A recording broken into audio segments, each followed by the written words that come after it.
prescription for the world's poor. According to suit of USC, because price controls would lower drug prices, they would also reduce the overall revenues of American pharmaceutical companies by 26%. This harms the developing world in three ways. First, by reducing research. According to Loeb Ryerson University, high American drug prices have allowed drug companies to spend 2/3 of their additional revenues on global research and development. Specifically, the AMF reports that research on diseases that primarily afflict the developing world has doubled in the last decade, with big pharmaceutical companies like Novartis and Merck devoting half their R&D spending to these high-priority, low-profit drugs. This trend is crucial, as the IPI quantifies that these newly researched drugs and vaccines will save 9 million lives over the next 25 years. However, according to Vernon of UPenn, with price controls, drug companies will be forced to cut R&D by 48% in response to lower revenues, with Forbes specifying that research on these neglected diseases will be cut first, since it yields the lowest profits as the population it assists is poorer. Most importantly, Finkelstein of MIT finds that research on vaccines, critical for the developing world, will be reduced, as every 1% decrease in drug companies' revenue lowers the number of vaccines sold on the market by 3%. This is significant, as the NIH quantifies that every new vaccine for the developing world reduces mortality rates 24%. Second, by cutting donations. Right now, according to Meisen of Syracuse University, drug companies donate a fixed 13% of their annual profits. Meisen explains that these donations go primarily to the developing world, where they are used to set up medical facilities, hire staff, and provide plenty of free medicines and vaccines. According to Forbes, the largest drug companies are the most philanthropic, with Pfizer giving away a fifth of its earnings every year, and other major drug companies following close behind.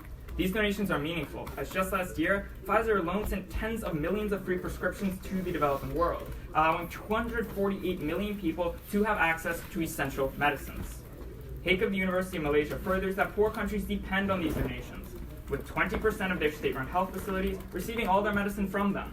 Unfortunately, Mello of Stanford writes that as price controls decrease companies' total revenue, the fixed 13% they donate will be considerably reduced.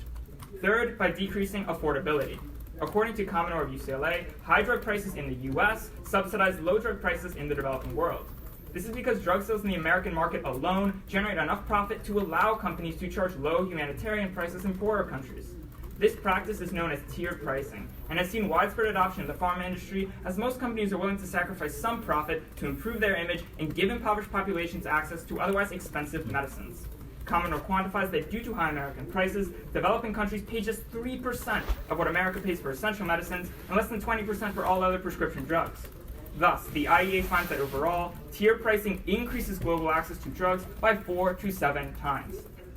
Unfortunately, Mello writes that as pharma companies lose revenue under price controls, they would compensate by raising prices in the developing world.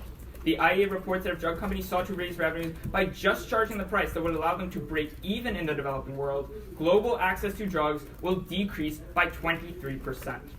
Flynn of American University explains that access could be limited even further, since poorer countries have high income inequality, which would allow drug companies to maximize profits by charging excessive prices to the rich at the expense of access for the poor. Flynn quantifies that if companies took this approach, 51% of the population will lose access to drugs. According to the WHO, since there are few effective healthcare programs in the developing world, 90% of people pay for drugs out of pocket, meaning that even small price spikes can force families to choose between abandoning treatment or paying for the drug by selling an asset or pulling a child from school, burying their family in intergenerational poverty. Overall, Mello confirms that price controls will be a zero-sum game, where any gain for Americans constitutes a loss for those in the developing world. Thus, we negate. Can we see big companies with the most philanthropic? Yeah, for sure. Can I see 2/3 of budget on? Wait, let me just do them one by one. Sure. Okay, yeah.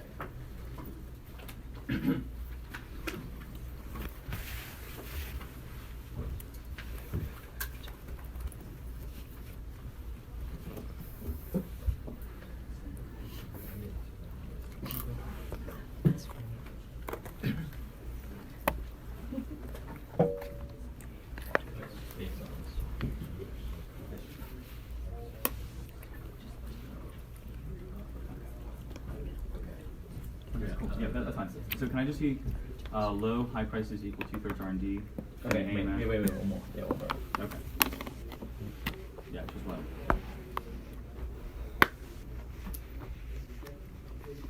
This is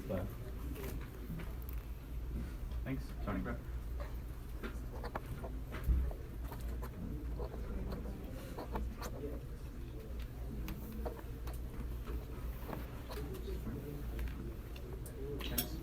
AMF. Yes.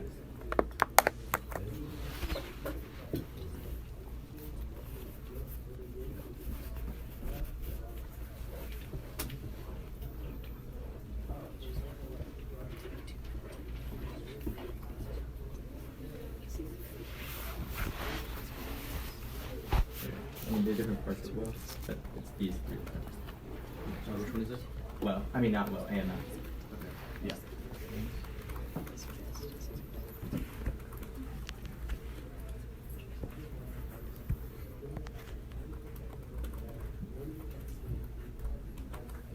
So where does it say specifically it's going at? Oh yeah. So it's a comparison between this and then earlier evidence about how much it was like 5 years ago. Okay. Can we see that? Yeah.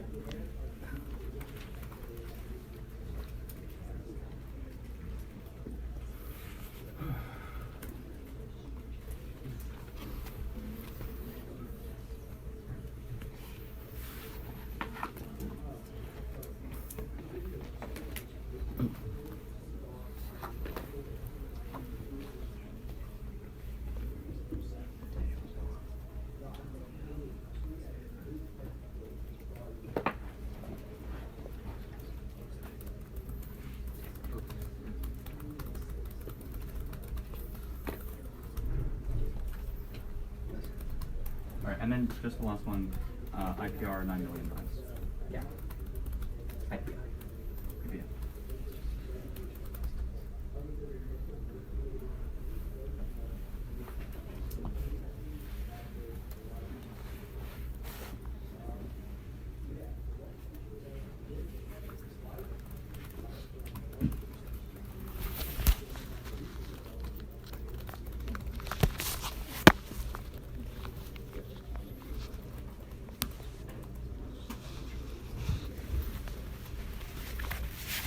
Thanks.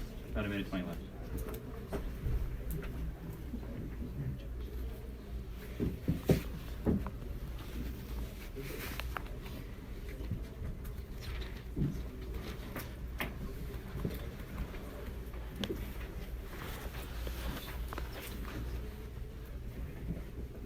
Are y'all cool if I take off my jacket? Yeah. I know you're a very old, rigid panel.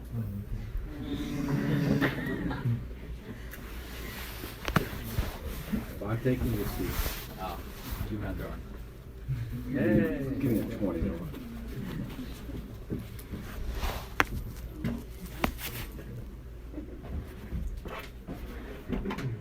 Okay.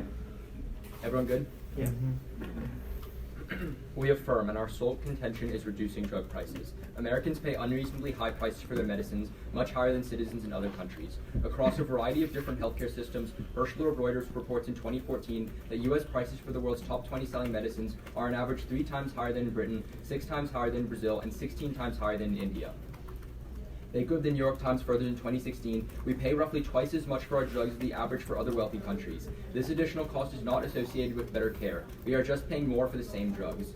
This trend is only getting worse. Amin of CNBC writes this July, that while drug prices have tripled in the US in the past decade, analysts predict they will double again in the next 10 years. Conventional solutions to high drug prices are also failing now.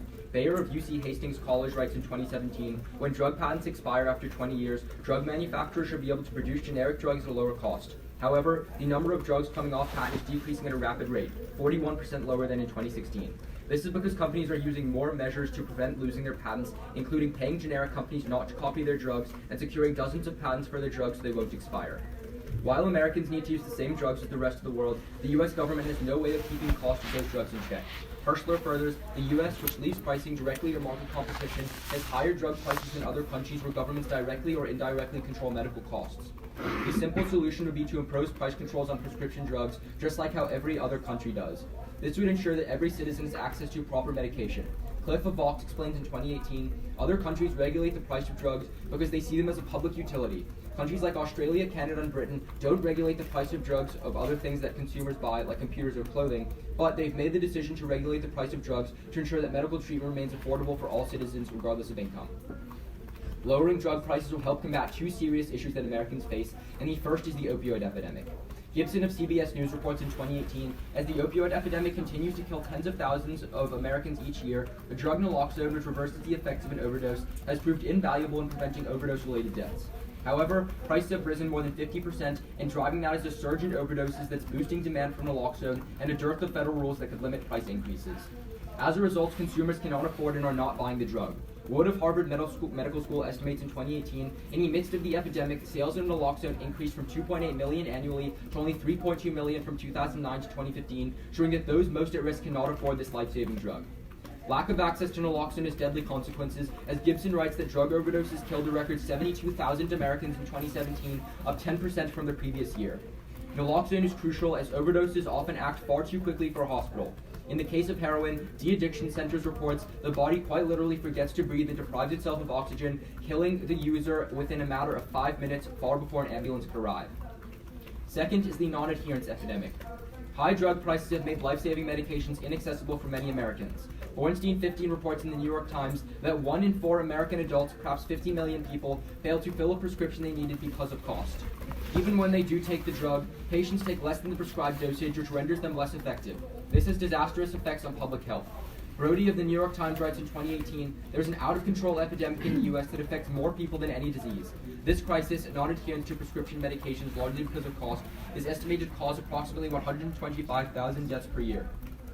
In fact, Resnick of Health Analytics reports last year the high cost of prescription drugs is what drives 67% of patients into medication non-adherence. Thus, we affirm.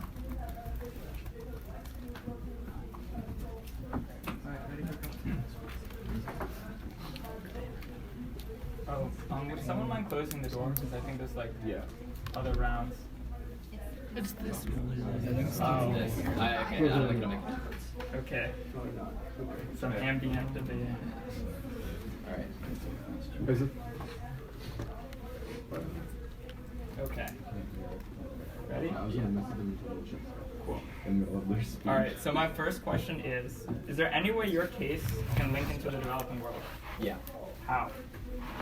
If you our case. Your case, yeah. I mean, yeah. If you make if you make stuff for the developing world. Yeah. Probably not. So your case can't link it. I mean, we'll see if Daniel cooks up something in rebuttal, but not off the top of my head. Okay. We're gonna try linking into your case in other ways. In other ways? All right. Yeah, actually, our case can. The warrants from our case. Daniel will read stuff in warrant? rebuttal. Can link in? Daniel is going to read stuff in rebuttal about that, not directly stuff that we read in case. But the way that price controls, So not case. the way that price controls will be implemented in the U.S. will link into your case. Okay, we can Yeah. talk about that later. Sure. So can I ask you a question? That's fair. Yeah. Okay. So what is the goal of pharma companies? Goal, Yeah. usually to make profit, Make but profit. at a certain point, when Pfizer, the largest pharmaceutical company, is swimming in profits, 42% profit margin, Yeah. they have the flexibility to do more humanitarian activities in the developing world. Can I have a question Sure. now? Wait. But let's remember who we're talking about here. Yeah. This is the pharma industry. Yeah. This is the pharma industry who has Mhm. jacked up the price of insulin for hundreds of thousands of Americans so they can't afford it. This is the pharma industry. Yeah, those- who literally. those- Hold on. Yeah, that's who fair. Invented, That's who invented fair. a cure for I know you're gonna hepatitis C. use all this pathos the pharma industry is so bad. We're telling you it's the true. the They're, facts. very I know, evil. but the They're like that music that you played when I walked in. That's fair. That's fair. But what I'm telling you is that if you look at the economic facts on the ground in developing countries, pharmaceutical companies are charging drugs below the marginal cost. Which means let me explain that really Sure. quick. So if I'm a pharmaceutical company and I ship some drugs out to the developing world, maybe for malaria or tuberculosis, let's say that shipment costs $10. Our evidence explicitly says that they are charging prices for those drugs below the marginal Right, cost, well- which means below the cost of distributing. Sorry, do you it. mind if So they I- charge do for you mind if I stop you? $8. So look, right? Daniel is going to get up here and read evidence saying that the pharma industry is maximizing profits. When is that Obviously, evidence there's from? Hold on. When is it from? You just brought up a response. What year? I'm not exactly sure, but Our hold on, evidence hold on. probably postdates it But because wait, there are wait, new wait, initiatives wait. starting in the late 2010s. Wait. That's why costs are low. But the question is, we're both going to read evidence that says they are maximizing profit. Yeah, but the dates matter, but right? the reason If there's why a new I'm initiative, asking, that hold would on. matter. The reason why I'm asking about their intentions is because the way that you decide a debate when there's clashing pieces of evidence is the warrants debate. All right, and the way that you do that is understanding how the That's pharma totally industry fair, and I'm works. with you on that. But there are two ways to decide. Number one, the dates because they matter, but number two, the warranting also matters. And there are two Okay. reasons why they charge low prices. First, Yeah, it's that's really right. good publicity for the UN, right? The UN has recently been pressuring them to like increase access in the developing world. But second, they do want to have like a long-term foothold in these emerging markets. They're called developing countries because at some point they will be developed, and these pharmaceutical companies like do want to sell at low costs Okay, yeah. so that they can stay in those markets. Yeah, Can I have a good question question. about your case? Yeah. All right. So I guess on naloxone, you're only impacting to like low-income Americans who can't really purchase the drugs. Like if you're wealthy, then you can buy the drug, right? Or like in the middle class. Yeah, but it's a lot of people. Okay. Particularly opioid users are less well off. Okay, fair enough.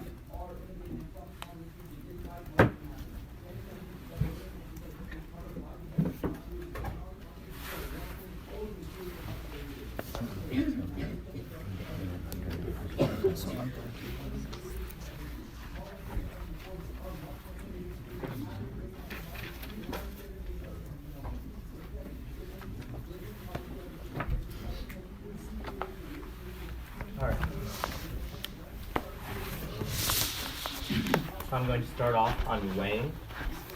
I'm going to start off on weighing, and I'm going to go into their case.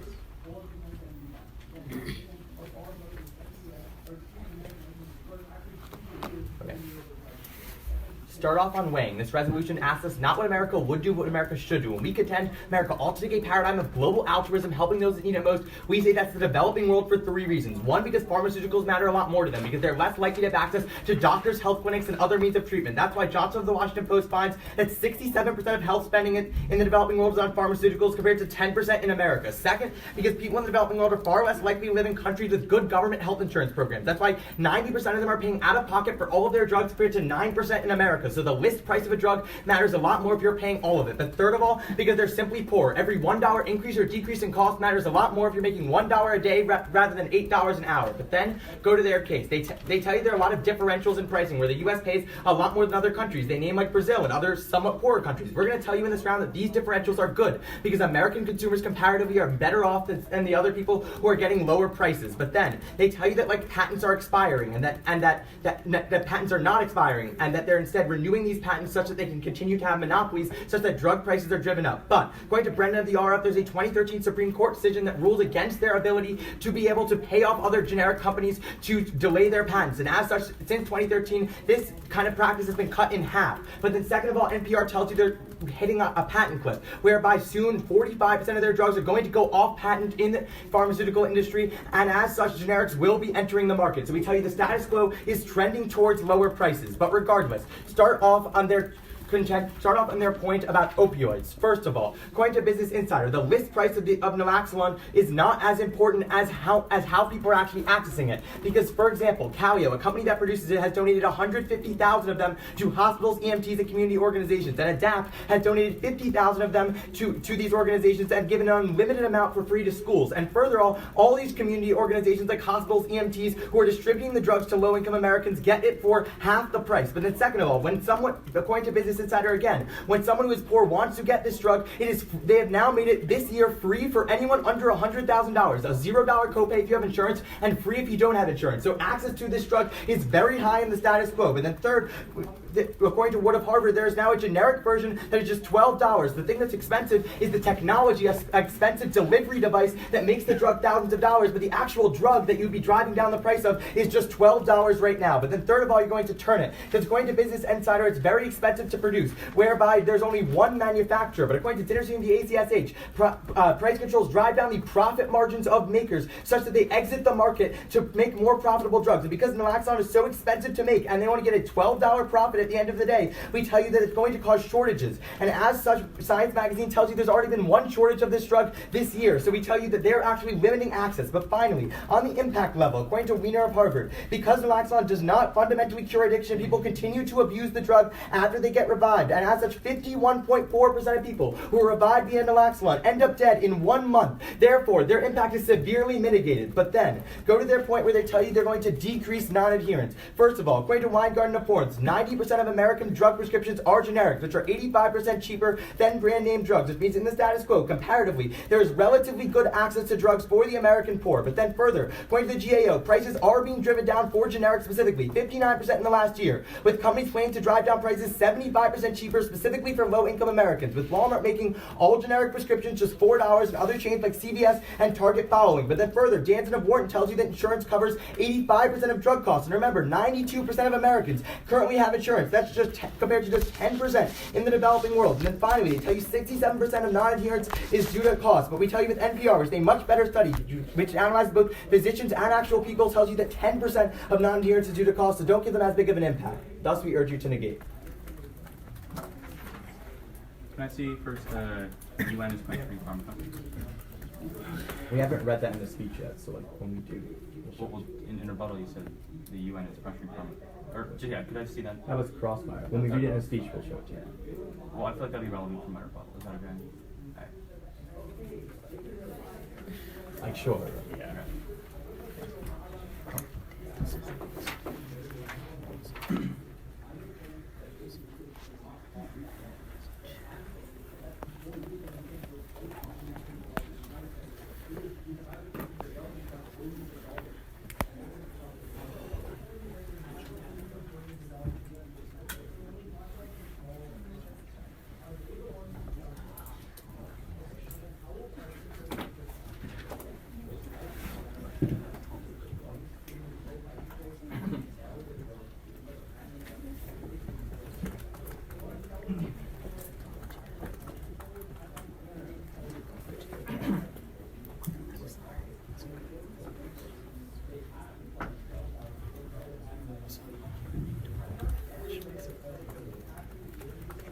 Thanks, Tony.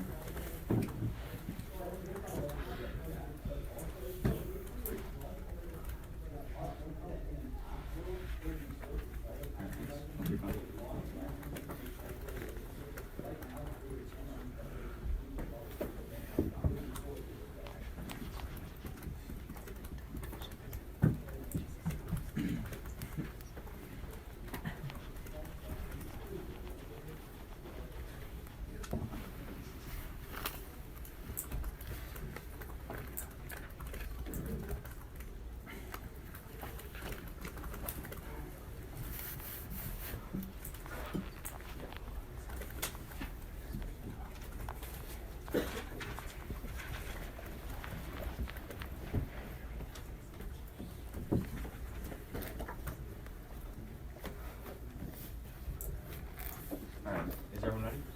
Starting on their weighing, then going to my place. Start off on their weighing. They say we should make this debate a body count because people in the developing world are worse off. We agree people in the developing world are worse off. People in America are bad off too. Look, we're not saying put America first. We're just saying this debate should not be purely a magnitude debate because we're impacting poor Americans too. I would say it's not a very fair comparison to say that the person working at McDonald's who's making less than $8 a day is really that much worse off. And if you tell that person I can't afford drugs, that's not a very good comparison. Instead, I would say as rational policy actors, we should look at the probability debate and which side is much more likely to achieve rational policy reduction. So because we prove that we have a 100% reduction of decreasing prices, as they've conceded in rebuttal that they've read no response that prices won't go down. Prices are guaranteed to go down, which means more people will get access. But they, even if we win a slight defense on their wings, we win the probability debate. Now let's go to our case. First, they say that there's a patent cliff they're going to lose 45%. That does not matter because companies care about the most profitable drugs. Even if 45% become generics, what they are keeping patents on are the most profitable blockbuster drugs. In fact, according to NBC, the ones that actually cost a lot of money for patients have 71 patents on them and will almost never go into expiry. So prices are still going up. Then let's go to naloxone. So so they read this Wiener evidence that says that naloxone has almost no effect on people. We will concede this, which takes out their turn. Now let's go a little further on this idea of non-adherence. So they say that 90% of these drugs are generics. That also does not matter because according to the New York Times, 1% of drugs account for 32% of spending. Again, is the blockbuster drugs that are the real problem. Then they say that there's been a decrease in generics by 59%. That also does not matter because according to the New York Times, for every one price decrease that companies make, they hike up the price for 76 other drugs. Prices are going up for the highest paying drugs. And finally, they say that insurance covers 85%. That obviously is not doing a lot of good because 125,000 Americans are still dying every year because of a lack of cost. Insurance is not solving. Then finally, they say that there's only 10%, but they drop our warrant, which is that 1 in 4 Americans cannot pay for these drugs. Obviously, that means that 67% are not addicted. I don't want to get into that debate, but it means that a significant number of Americans is 125,000. Now let's go to their case. So start on their first one on innovation, where they say that high prices are needed from low. Low just says that high prices subsidize global R&D. It does not say the words developing nations. Global R&D could mean R&D to Europe. But then they say from the AMF that there's been a doubling in the last 10 years. It just says that the drugs are in the pipeline. But as we know very well, many drugs enter the pipeline and never leave the pipeline. That's not a guarantee that there's actual innovation going on. Then they say from the IPR that they've saved 9 million lives. It never says the developing world. It just says that they have saved 9 million lives in general. Here's why none of this applies to the developing world. Because according to The Guardian in 2012, companies do not view the developing world as profitable, and they are not willing to invest in and they are not investing in actual drug resistant diseases. Now let's go a little deeper, but they say they're going to cut R&D by 48%. This is not true. This is not true. Emmanuel says that they say there's going to be a 26% drop in profit. But Emmanuel says you can go as high as 50% loss in profit and see no change in R&D because these companies are just so profitable. Then let's go a little deeper, where they say that they're going to cut the drug resistant diseases first. Two responses here. Sorry. First off, they're not going to cut vaccines first because they're not costly at all. Frack explains that actually vaccines are much less costly than traditional pharma because vaccines are just literally the dead diseases, so they don't cost a lot of money to make, so the cost would not go down significantly. But two, you'll actually see an increase in value-based drugs, so you turn their internal link. This comes from Light, who explains that right now, the incentive for pharma companies is to price gouge, not to make incentive-based drugs. That's why 90% of drugs that enter the market have no clinical value over their previous drugs. However, this all changes in a pro-world. Light explains that actually most countries in Europe and what the U.S. proposing right now, according to the Trump administration, is a value-based system in which the price is linked to how much clinical value that they give. And according to Stanford, that's why every European company has better value-based systems, and actually they innovate a lot more and they prioritize these kind of drugs that they're talking about. We turn their internal link. Now donations. A couple things here. First off, their 13% reflects other factors. Light explains that actually most of these drugs that they're giving are expired drugs that they give for tax deductions, which means two things. A, the drugs don't even work because they're expired, but B means that they will never stop because they will always have expired drugs. Two, we also turn this link because when you see an increase in access, you see an increase in production because you need to produce more for the increased access. So you're actually going to see more expiration in the long term. But three is that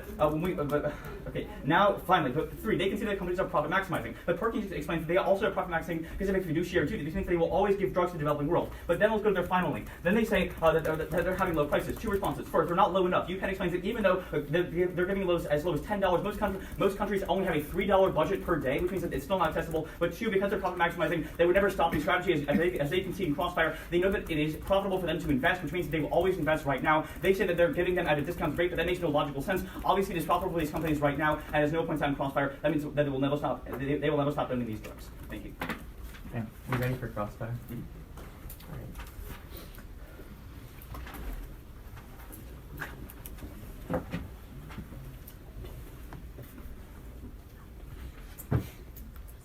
Oh, actually, before Crossfire, could I just see the evidence that Europe and the U.S. both, U.S. wants value-based pricing and the Europe already has value-based pricing? Yeah.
This is Trump wants to do reference pricing based off Reference like off of industrial nations. I don't need to see that. I just want to see the Europe. That Europe. Europe does value. Oh yeah. If you like switch to. Yeah. Sorry. Where is it?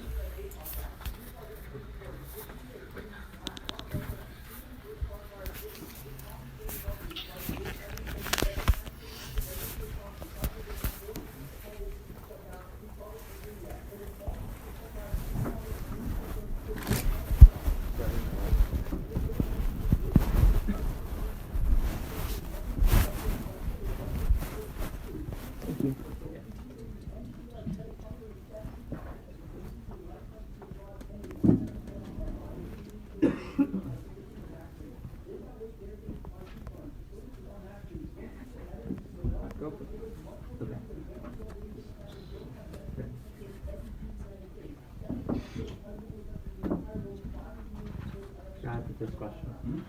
So you tell me drugs are not cheap enough in the developing world. Do you know what percent of the developing world currently has access to essential medicines? What do you mean by essential medicines?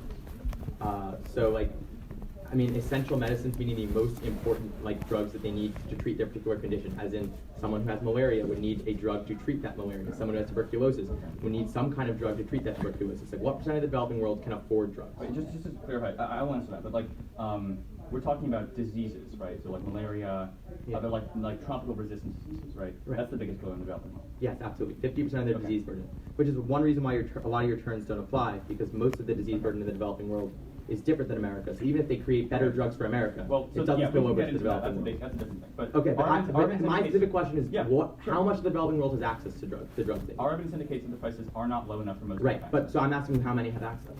Not enough. 61%. So Yeah. 61% is pretty significant, right? So what we say You is can that cut that by a lot. So- If yeah. prices go up, there could be Yeah. a substantial decrease. That's most of the we're developing not world. saying that no one has access to these drugs. Okay. It's that the drugs that they have access to are not good drugs. They're expired drugs. They're old drugs. Okay, wait, but They that's don't on belong. donations. You told me they donate expired drugs. We're talking about the drugs they sell. That's an important distinction. Even if they're giving drugs for free that are expired, as long as they're selling essential medicines, that's what's most important. Sure.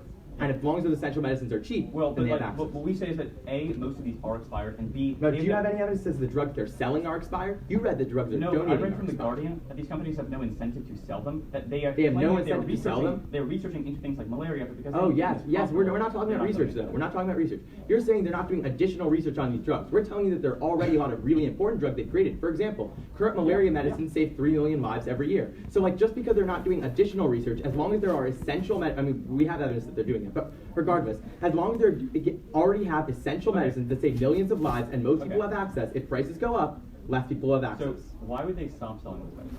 We're not saying they stop selling these Why would We're they saying sell they less? profit maximize. Why Okay. would they So our profit? common law evidence says right now they're charging below marginal cost. What that means is that the price to produce the drug is literally less than is less than the price they're actually charging it for. Even though y'all have conceded that companies are profit Wait, maximizers. more? So what No, it's companies more. do That's what I mean. The maximize price to profit. produce the drug is more than the price they're selling it for. But that means that Yeah, they're not profit that doesn't- maximizing. If you're selling a drug below the cost that it is to produce that drug, you are losing money. No, because that even, is even, like even though basic they're economics. selling it, even though they're losing production costs, they know that the costs that they make back in the long term are. What are those long term? We're telling you they sell the drug less than the cost it takes to produce the things drug. that you talk How do about, they make like up the PR money? with the UN and decreasing Okay, regulations. right, decreasing exactly. taxes. But we tell you can only afford to do things for PR at the expense that you have so much money. If you're being pressured to make No. money now, what is a better way to get short-term returns? Getting better press, continued better press with the our UN, manual or evidence- our manual selling evidence drugs in the indicates United these States, companies or are increasing so prices. profitable that they wouldn't have to cut these things. that No, are your marginally- manual evidence says they are wouldn't cut marginally R&D because R&D is profitable for them. Finds companies that have 30% profit No. margins in any other industry. Your That's evidence says that when companies lose money, they continue their That's what I'm R&D saying. because their They're not R&D is going to stop profitable. giving these It is, but you companies don't some actually have money. evidence for this. You're just asserting they will continue it. All right, We have that's very all. clear evidence that they will increase prices. Yeah, they're not. Okay. Wait, is probably over? I had 45 seconds. Oh wait, Are you sure? I think I might have hit case, not Oh, yeah. sorry. Okay, we're taking prep time.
We have 44 seconds of prep left.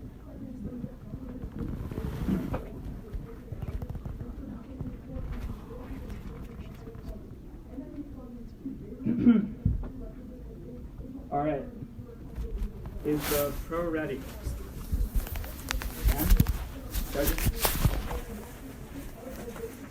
Let's get started. They tell you not to weigh magnitude in this round. If you are living in the developing world, you are 39 times more likely to not have access to a drug. These people have subsistence farms. They can't get access to a drug. They can't get access to other treatment. There aren't hospitals, health clinics, or other resources. If you're poor in America, poor in the developing world, not the same thing whatsoever. Right now, we're telling you that companies are charging low humanitarian prices in the developing world, just 3% of what they charge in the United States, and that has been increasing global access to medicine by 4 to 7 times. They tell you that prices are not low enough. According to the WHO, 61% of people in the developing world do have access to these drugs. Clearly, that's a lot of people. That's because of UN pressure, and these companies have the flexibility to charge such low prices because their profit margins are so incredibly high. But what we tell you is that when revenue decreases by 26% after price controls are implemented, they're going to care more about their dollar signs than this kind of like maximizing humanitarian pressure. And remember, they completely concede that revenue decreases. That's a very clean link in today's round. And what Flint American University tells you is that when the revenue shoots down so much, there's an enormous amount of investor pressure to recoup those losses, and that means they jack up prices in the developing world. And Flint explicitly tells you that if they maximize profits,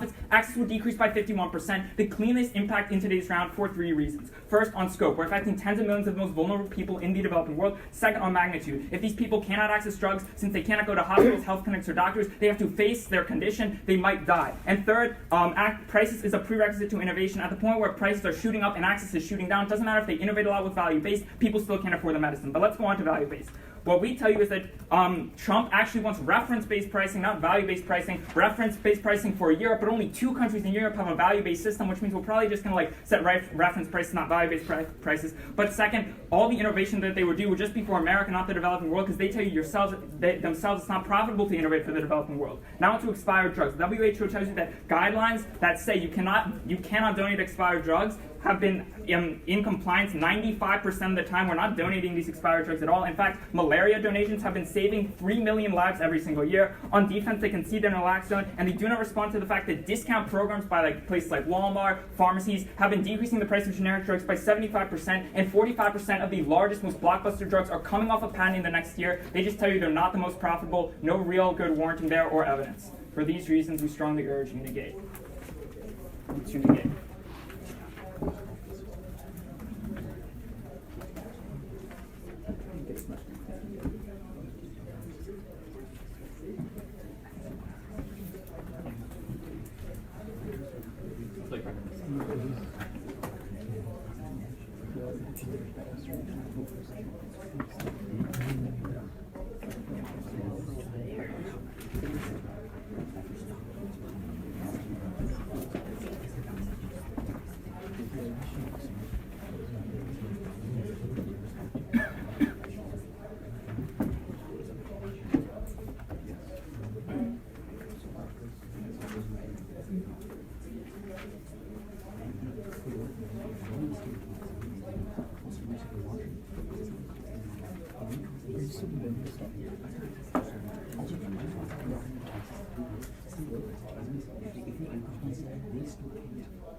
Starting on weighing.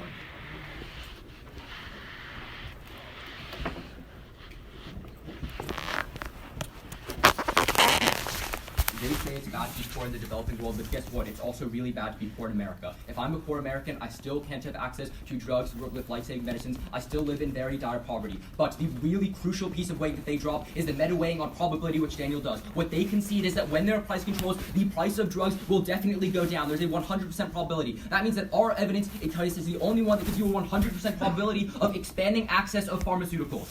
On their case, if you want to vote for access in the developing world, you vote for us. Because right now, the incentive of companies is to price gouge and to make worse drugs. However, when you switch to a price value system, you make the incentive to make better innovations because that is what they get the most amount of money from. Our Stanford evidence indicates that this is true because in Europe, where they have a value-based system, they far outpace American innovation. They give 2 responses. The first is that it's not a value, is that it's a reference-based system, but we will reference it based off of Europe. Then they say it's only 2 countries. No. no, our evidence says it is most of them. Finally, they say these are only for American diseases, but a lot of these American diseases, like AIDS and tuberculosis, also kill millions of people in the developing world. We still get a much better link into their impacts. We save millions of lives. Finally, on defense on their case, remember that they are always profit maximizing. Even if they lose some money, they still feel that the benefits to PR outweigh whatever the small costs are. The manual evidence still applies because obviously, because maybe it's talking about R&D, but the production of drugs still costs a very small amount of money. Therefore, they aren't losing that much by selling them to the developing world.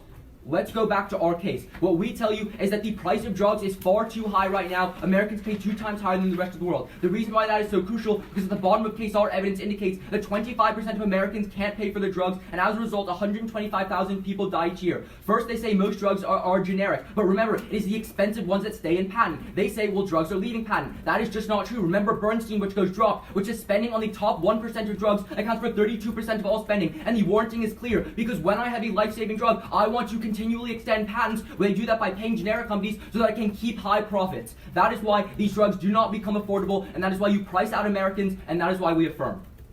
Ready for grand call.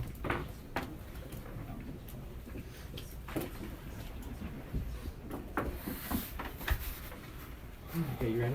Yeah. Okay, so let's just talk about the weighing really quick. To be a poor American being like some poor in the developing world. So you never really interact with our warranting, which is that if you're in the developing world and you're like a subsistence farmer, mostly, you don't have access, or you don't have as great access to hospitals, health clinics, or doctors. Whereas in America, even if you don't get that drug, right, drug spending only accounts for 10% of healthcare spending in the US. So you could still go to a doctor, health clinic, emergency room, right? And 92% of people still have insurance that can cover that in America compared to 10% in the developing. And that's like the most basic comparison, right? Like poverty is also I'm not much gonna worse than the developing world. hold on. I'm not gonna dispute y'all's facts and figures. They're great. What I am disputing is the ethical norms that you're trying to set by saying that we really should be ascertaining the marginal difference between being poor in the developing world and the US. But Look, wait, just sorry. I'm of course. I'll let you speak. Obviously, we are not saying that being poor in the US and the developing world is the same. Obviously, there is a difference. But coming from a privileged position, we would say that none of us are really that well able to, sort of value that. What we would say is that as policymakers, we really should value what problems we can definitely solve. We definitely can solve the access issue. All right, but let's say a a bill was presented to you today, and like you had the power, you were the president. Let's say like this bill was passed by Congress, so like implement price controls. You knew 100%, maybe more Americans will get access. That might be true. But you would decimate access in the developing world. Like 51% of people lose access. This is the problem. If both of those things were true, what would you do? Wait. If you were like a moral, privileged The weighing person? that Daniel does and that I extend that gets dropped is, as rational policymakers, we value things that are likely to we happen. value probability too, and we think we're winning on Can probability. Like we are not spending on running asteroids and hitting the Earth, even though that would be the biggest impact, because it's not probable. Exactly. Right, but as long, okay, fine. I agree. If there was no probability that what we said is true, you should not vote for us. But we say as long as we are winning that the developing world loses access, you should be voting on the developing world rather than America, because $1 a day is not the same as $8 an hour. And we tell you that there are a lot of other structural issues, like a lack of health care and a lack of good doctors and a lack of other kinds of treatment. That means you should inherently value the developing world as long as you believe both impacts are obviously in the vein, but the way links need to be true. Wait. But the way that you're pegging this is we're talking about Americans who have access to healthcare. Like remember, we were talking about the 8% of Americans who don't have health care. Right, but what I'm saying is like insofar as our links are probable, because you just give one response. You say they're gouging right now. We've given you 2 responses to that, right? Like for one, they're charging just 3% of the developing world compared to what they do in America, and like that's been increasing global access, right? And you say they're price gouging.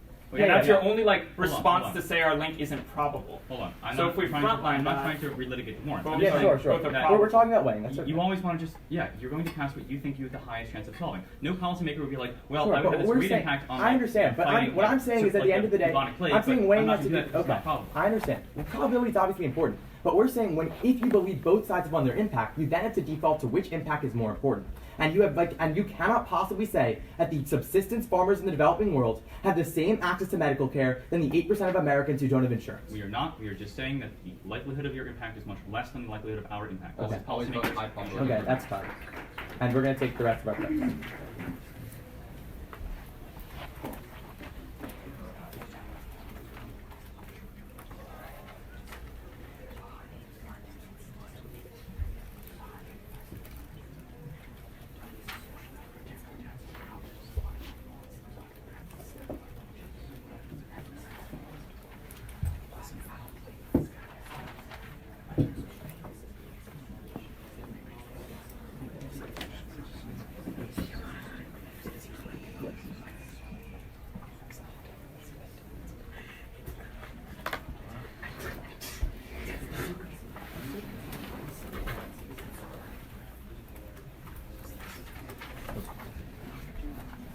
Okay, that's all our time.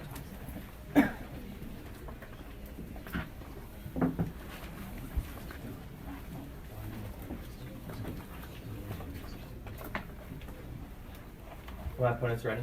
Judges? Remember, the weighing the developing world is most important. They can't access other kinds of healthcare, and the poor in America are not the same as the poor in the developing world. $1 a day is not the same as $8 an hour. They just say to weigh on probability, so as long as we are winning our link chain, we are winning this round. So let's go to our link chain. We tell you about the commoner evidence, that right now they're charging just 3% of the prices they charge in the United States in the developing world below their marginal cost. We tell you about the IPI evidence, that that's increasing global access to drugs by 4 to 7 times, as the poor in the developing world have 61% of them do have access. And then we tell you that they, again, uncontested, with Sood, that revenue will decrease 26% with price controls. And then we tell you that right now, that although right now they are looking to humanitarianism because they have the flexibility with such high profits to be able to do some humanitarian maximizing initiatives rather than profit maximizing initiatives, when they lose a lot of money in the short term, they look to short-term returns. And we tell you that's really important because investors tell them you need to make up that money, and that's where the Flynn evidence comes in. It tells you they'll jack up prices in the developing world in order to make up for lost sales in America. And we tell you specifically, again, uncontested by them, that when they maximize profit in the developing world, 51% of them lose access to drugs. This is crucial because he tells you that with the high income inequality, this will be profitable. We tell you this is the biggest impact of the round. We affect tens of millions of the poorest, most vulnerable people who do not have other kinds of medical treatments, if they do not get pharmaceuticals. And at the end of the day, their only link in the developing world is on innovation. But remember what Elias tells you in summary, that prices are a prerequisite to innovation. As long as you are decimating access to the developing world, no matter how much good innovation you can create, they cannot afford it. But then on their value-based pricing, they just tell you most European countries have it and will index them, but their evidence only mentions 2 of them. So you cannot just say it's going to be entirely value-based. But more importantly is what they concede in Crossfire, which is that the disease burden in America is not the same as the disease burden in the developing world, and it's not as profitable to innovate for them. They tell you there are certain drugs that may affect both. But we tell you at the end of the day, it is not, most drugs still do not affect like the tropical diseases that they have. But at the end of the day, we tell you, even if they're winning their entire case on America, they are not winning this round because you're decimating access to the most poor and vulnerable people that we must prioritize in this round. Thus, we urge you to negate.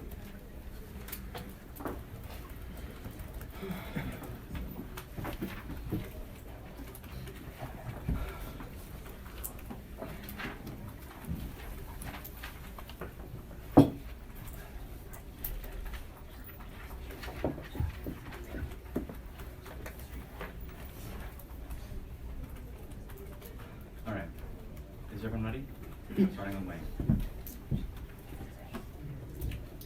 Prefer our impacts because as rational policymakers, we say that you should vote for the highest chance of whatever you can solve. There is a 100% chance that we solve all of our impacts because they've conceded that we will increase access to 125,000 people. At that point, in Final Focus, they themselves have conceded that we should look to probability first, so automatically you should sign your ballot for the pro because we are putting link defense on their case, which takes out their chance of offense. We say that even though people in the developing world are worse off, and we do not justify that is worse off, we agree, we just say that as policymakers, we should not be just comparing the exact margins, but saying, can we solve this problem? And that is why we encourage probability. Here's how we win our impact. Remember that prices in the US are twice as high as anywhere else in the developed world with countries with price controls because we don't have a way to control prices. They're out of control, and as a result, 1/4 of Americans cannot afford their drugs, and as a result, 125,000 die every single year. Easy way to vote for us. You solve all of this problem by affirming and restore access. But even if you want to vote for them under their own framing, we win that framing by winning the innovation debate. Remember that right now the incentive is to gouge on prices and not to develop innovative drugs. That's why 90% don't do any clinical good. However, most countries in Europe use value-based systems. They say only 2, but every single price control is a value-based system because the way you ascertain prices is by looking at the value. That is why our evidence indicates that most of them use value-based systems. So when we reference to them, we automatically use a value-based system. They say that won't help because developing diseases aren't first world diseases. That does not matter because they themselves concede that half of those diseases that people in the developing world suffer from are things like tuberculosis and HIV/AIDS, concerns both in the developing and developed world. The incentive will still be there if you affirm. Remember, our Stanford evidence indicates that you shift the incentives and Europe companies outpace, which empirically proves we will see more innovation. Their prerequisite about prices does not matter because in the long term prices will always go down for medications, like for example HIV, so we still have long term solvency on innovation. But we also are going to win their links on the defense. So first on this idea of decreasing revenue. Remember they say you decrease revenue 26%, but they drop a manual says that doesn't even come close to the 50% of revenue that they would need to cut R&D. And if they're not going to cut R&D because they won't lose revenue, they certainly won't cut production to the developing world, which costs them even much less. Developing world prices will, the cost just simply will not outweigh the benefits. Finally, they conceded that they are profit maximizing, which means that they will never cut off profits because in the end it is profitable because of things like PR. The companies, the people, the executives of these companies know that it is profit maximizing, so they know that by cutting off these drugs they would lose profit, which is why they will never do this and why the link will not come true.